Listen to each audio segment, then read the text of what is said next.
वहां जाए, फिर भी जिनके यज्ञ और पुत्र को प्राप्ति करना हो, वो महाराज ऋतुओं के साथ जो है प्रसन्न होकर भगवान हरि का दर्शन किया। फिर कहा कि तुम यहीं से वरदान मांगो। तब पंडित जी आदि जो लोग भी उपस्थित थे विद्वान लोग, तो राजर्षि नाभि आप जैसा ही पुत्र चाहते हैं। तो कहा कि हमारे जैसा पुत्र चाहते हैं तो स्वयं भगवान ही मेरु देवी के उदर से ऋषभदेव भगवान के रूप में अवतरित हुए हैं। इसलिए भगवान ने कहा कि जिस प्रकार से कहा कहते हैं कि आपो शरीस खोजऊं कहूँ जाई, नृप तब तनय होवै मई आई। आपो शरीस खोजऊं कह जाई, नृप तब तनय होवै मई आई। ऋषभदेव भगवान की जय जयकार होने लगा। ऋषभदेव जी जो थे वो जैन धर्म के प्रवर्तक थे और नाभि महाराज ने ऋषभदेव जी को राज सिंहासन पर आसीन कर दिया और वहीं से आसीन करके इस अलौकिक कार्य को देखकर योग माया के द्वारा सारे अजनाभ खंड से वर्षा करवा दी।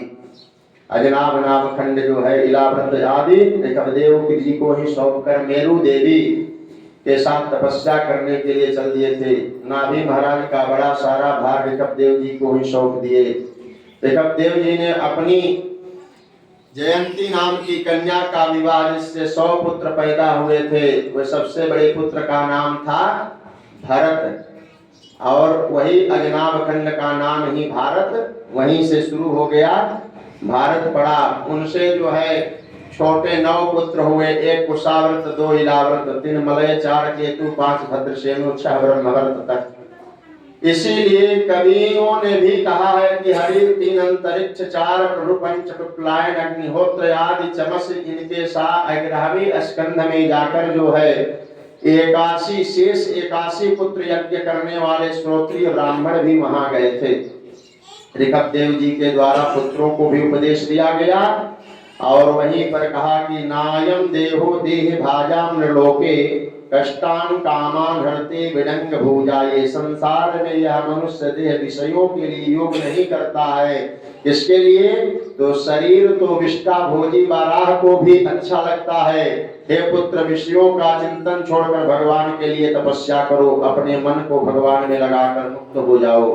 तो कहा कि द्वे पदये बंध मोक्षाय, न ममेति ममेति च, ममेति बंधे जंतुर्ममेति प्रमुच्यते।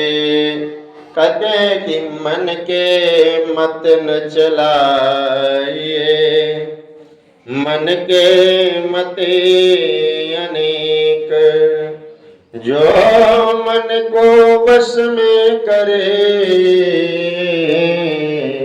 ओ साधु को एक।